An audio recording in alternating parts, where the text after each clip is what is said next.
The Medford Anonymous Series, Part 4.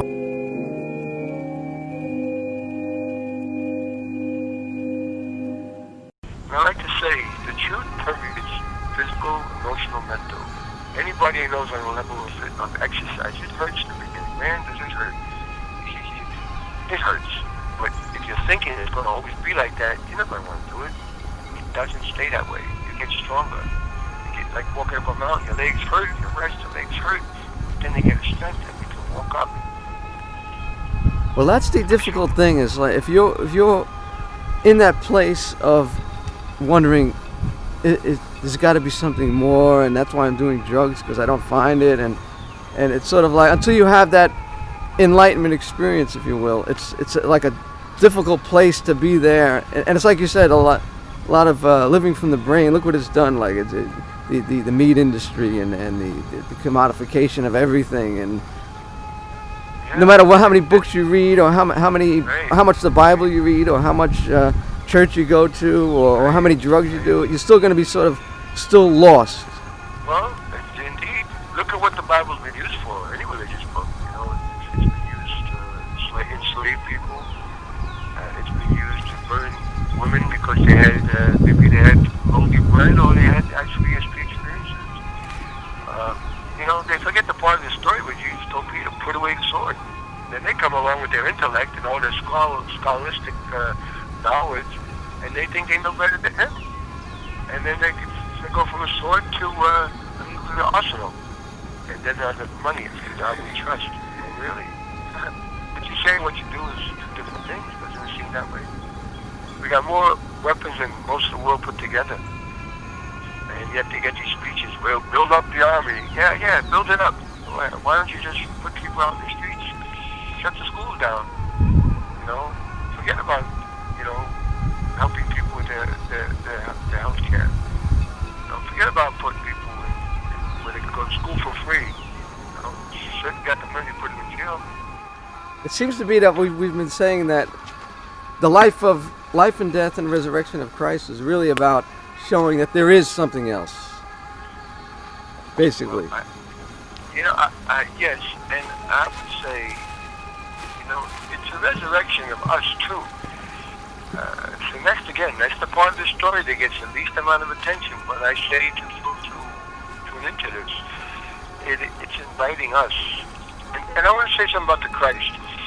Christ, from what I've learned, is an ever-existing, loving awareness.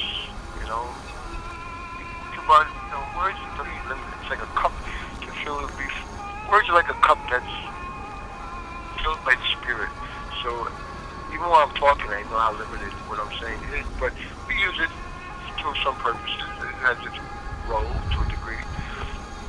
So Christ is this word that ever-existing loving power that always was. So like when people say, Christ Mass, Christians didn't start with the birth of Jesus.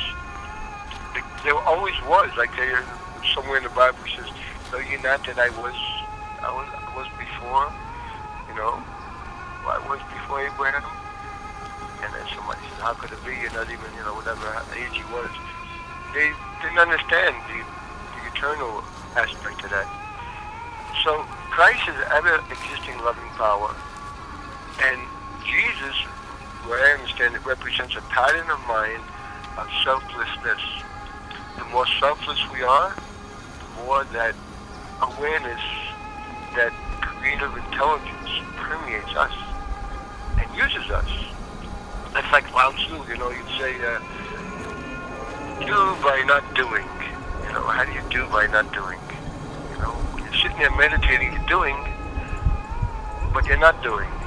Like a thought can have such wings that it can really be used to, I believe, heal somebody. And also that spirit comes through you, your instrument in its hands.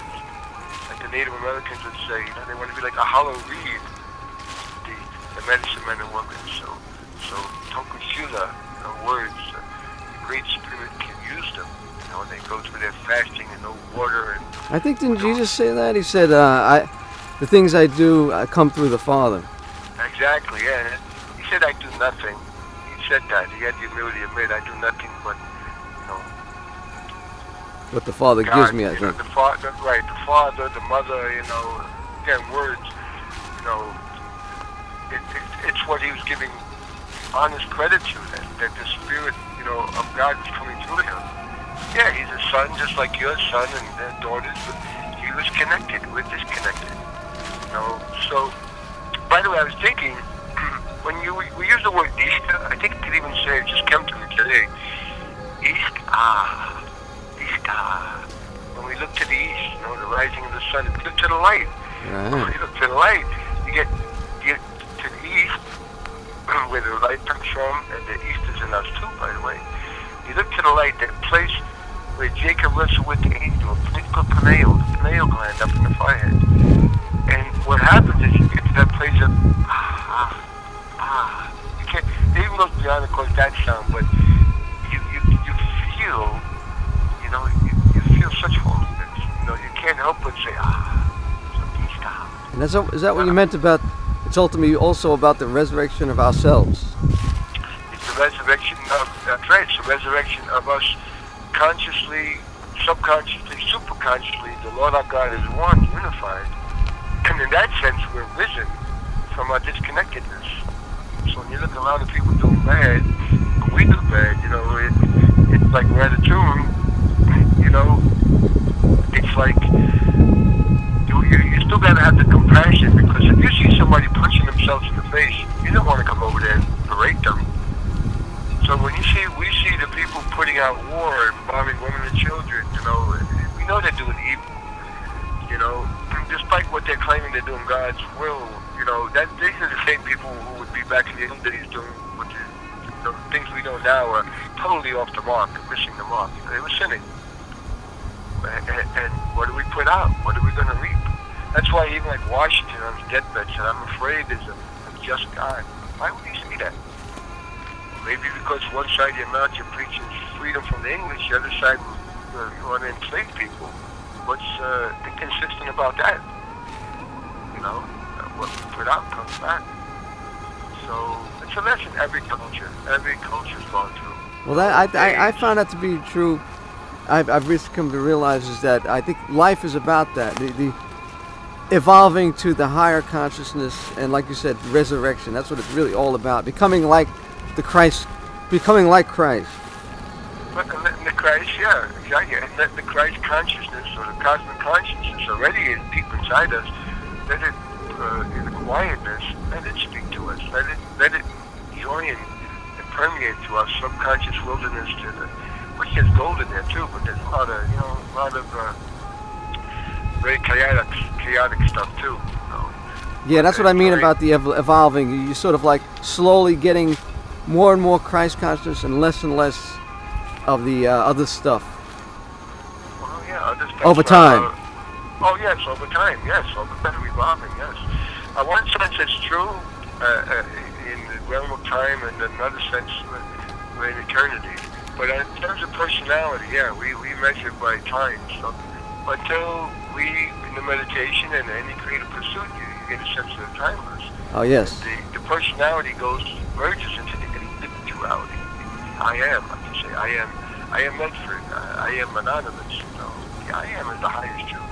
So now I'm anonymous. Next time I'll be something else with a name, or you with another name. It's an eternal story. You know, we basically get to know what is love and how do we manifest it. And that's what we take with us to keep the harmony of the heavens. That's what keeps the harmony of the heavens. Those insects. And again, there's many mentions. You know, I would like to say something about images and words. You know that Michelangelo painting? He shows you, Adam reaching up, God's hand coming down. Of course, God's not a whole man. We'll use images. And, boy, he's a healthy looking old man. But his hand's coming down. So we have to make efforts. We put our hand up.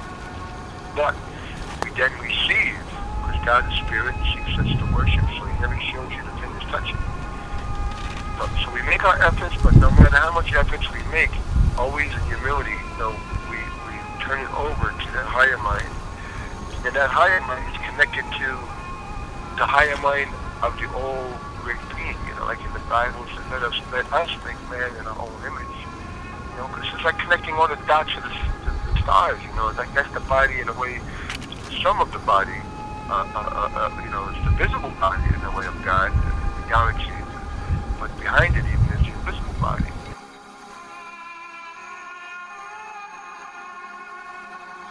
It seems to be that we've been saying that the life and death and resurrection of Christ is really about showing that there is something else, basically. Well, yes, and I would say, it's a resurrection of us too. So that's the part of the story that gets the least amount of attention. When I say to folks who tune into this, it's inviting us. Christ, from what I've learned, is an ever-existing, loving awareness. The more selfless we are, the more that awareness, that creative intelligence permeates us and uses us.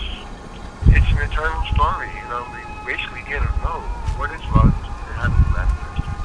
And that's what we take with us to keep the harmony of the heavens. That's what keeps the harmony of the heavens. So we make our efforts, but no matter how much efforts we make, always in humility, we turn it over to that higher mind.